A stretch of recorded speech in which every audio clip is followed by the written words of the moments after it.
No Cidade de Deus, você foi uma das roteiristas, certo? Sim, sim. O Sérgio Machado, que era responsável, né, pela parte de dramaturgia da série Cidade de Deus, ele tinha visto, tinha lido e sabia de mim, sabia da minha história e tal, mas a gente nunca tinha tido um contato assim mais profissional, né, digamos assim, tipo, a gente nunca tinha tido a oportunidade de trabalhar junto. Eu já conhecia o trabalho do Sérgio, super admiro o trabalho dele como autor, como diretor também. E aí ele sabia da minha história, sabia né, do meu trabalho, e ele conheceu a minha escrita na série Os Quatro da Candelária, né? Série linda, a gente está na Netflix. Na Netflix, que eu tenho muito Maravilhosa. orgulho desse projeto, orgulho demais. E lá eu fui uma das roteiristas também e assinei a redação final do projeto, Os Quatro da Candelária. E aí ele precisava de uma pessoa na sala. Até então era uma sala composta só por homens, né, por autores homens. E ele entrou em contato comigo. Minha agenda estava super atribulada naquele momento, mas eu falei, gente, a oportunidade de trabalhar com o Sérgio e é um spin-off de Cidade de Deus, né, que dá um frio na barriga. Era um desafio diário, né, porque tem todo o peso de você lidar com a história, com o histórico, a importância do filme. Podia dar muito certo e muito errado, né? Verdade. Podia dar dado muito errado, mas deu muito certo. A gente conseguiu construir aí uma série potente, uma série atual, uma série que honra também com a história do filme, né, com a importância do filme, e traz um movimento, uma leveza que eu falo, um respiro, né, dessa dramaturgia, porque a gente tinha uma preocupação, né, em criar algumas fissuras onde o filme apresentou, né, uma realidade muito complexa dos moradores de comunidades, daqueles corpos, né, negros, corpos periféricos, corpos favelados. Então, a gente tinha muito cuidado em como representar isso. E eu já entrei na sala com esse foco, né? Tinha algumas coisas, alguns sinalizadores na minha cabeça. Como eu falei, eu sou de Campo Grande, que é a zona oeste do Rio de Janeiro, a periferia. E eu sempre tive muita atenção a como que a gente era representado no audiovisual, né?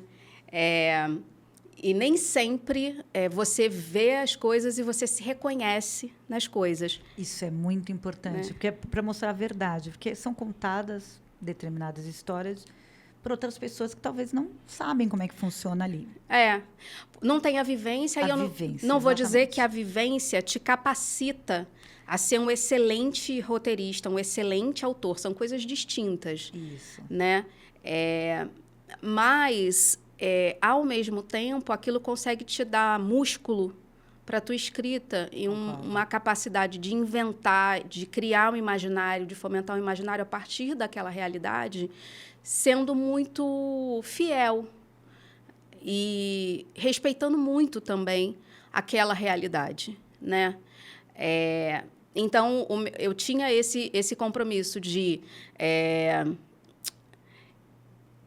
criar uma série onde aquelas pessoas fossem responsáveis pela sua própria existência. Não vivessem uma coisa de eu estou esperando alguém vir aqui e me salvar.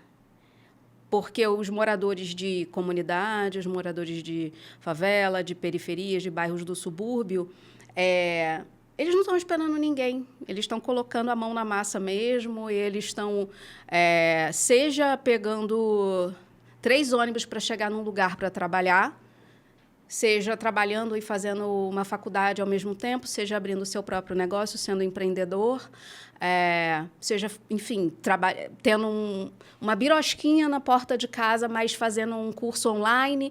As pessoas estão inventando e sempre inventaram possibilidades de existência e de subverter a própria lógica. Então,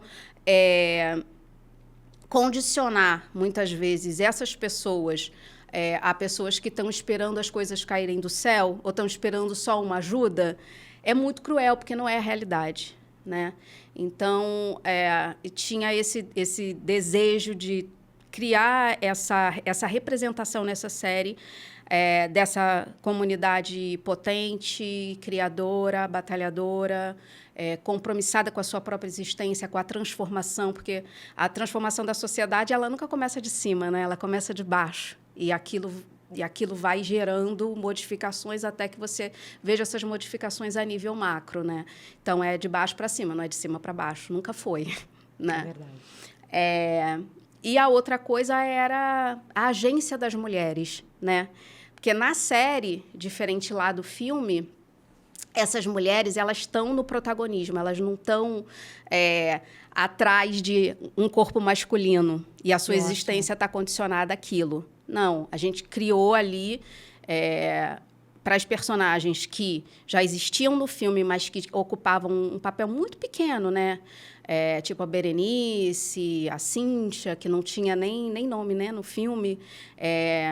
E a gente imaginou como é que seria a vida dessas mulheres hoje. Obviamente que a gente partiu de muita pesquisa, de assistir o filme, de fazer muita pesquisa da época, de ler o livro, de participar de muitas conversas. A gente imaginou um cenário para essas mulheres, né? Uma extensão daquela vida, mas onde elas fossem protagonistas da sua própria vida, da sua própria existência, né? E fossem elas transformadoras da sua comunidade, né? Porque é isso que acontece, né? A gente conversava antes, né? Sobre o poder da mulher, né? Exatamente. E, em geral, a mulher é aquela que está gerindo a sua própria vida e se é na favela, ela também está preocupada com a comunidade, ela está preocupada com quem está recebendo cesta básica, se o postinho está funcionando, se não está funcionando, se a escola está legal, se o filho do vizinho está na rua, se está ali perto da boca que não tem que estar. Ela está ali com a antena ligada né, gerando uma existência ali possível e segura para todo mundo. Se é dentro de um condomínio, ela também vai fazer as suas articulações. Então, a mulher está nesse lugar, né? E a gente queria, para essa série, eu particularmente também, né? Tipo, já cheguei falando, gente, a gente precisa mudar o lugar dessas mulheres aqui nessa história. Isso mesmo. Elas que precisam ser as transformadoras. E trazendo outros personagens também, como o personagem da Jerusa, que é da Andréa Horta, que é uma vilã, né, que é uma mulher que cria mil situações e articulações para que ela chegue num lugar de comando dentro do... Uau! Vai ser uma mulher que vai... Dentro do sistema. Ótimo, por que não? Então, assim... Porque... quando a gente fala de humanizar, por exemplo, no caso da Andréa Horta, não é uma mulher negra, é uma mulher branca, né? Mas é um corpo feminino. Mas, de uma forma geral, quando a gente fala de humanizar certos personagens, a gente também tem que ter a liberdade de fazer esses personagens errarem, deles terem fissuras, deles serem bons e maus, né? Porque, por exemplo, se eu só posso... representar ou criar um personagem para um ator negro, por exemplo, perfeito, ele não é real. É verdade. Porque também não existe ninguém, né, perfeito. Não existe. E muitas vezes a gente fica condicionado a essa representação, porque tem muitos medos, né? É verdade. Porque o corpo negro ele já foi tão... vilipendiado ao longo da história e tão representado de forma negativa no audiovisual, que a gente quase que fica podado na criação, porque você não pode criar fissuras nesse personagem, você não pode criar fragilidades nesse personagem, porque gera uma série de medos de como ele vai ser lido. Só que humanizar é também criar possibilidade de que esses personagens sejam errantes. E reais. Porque e as pessoas também se identificarem. Exato. Que possa existir. Não é? Que possa acontecer. Que possam ser vistos. Porque a gente erra. Exatamente, a gente óbvio. humano. É claro que todo mundo, não tem quem não. E aí é muito bom quando você pode criar um vilão, quando você pode criar um personagem, protagonista que seja, mas que ele erra e acerta.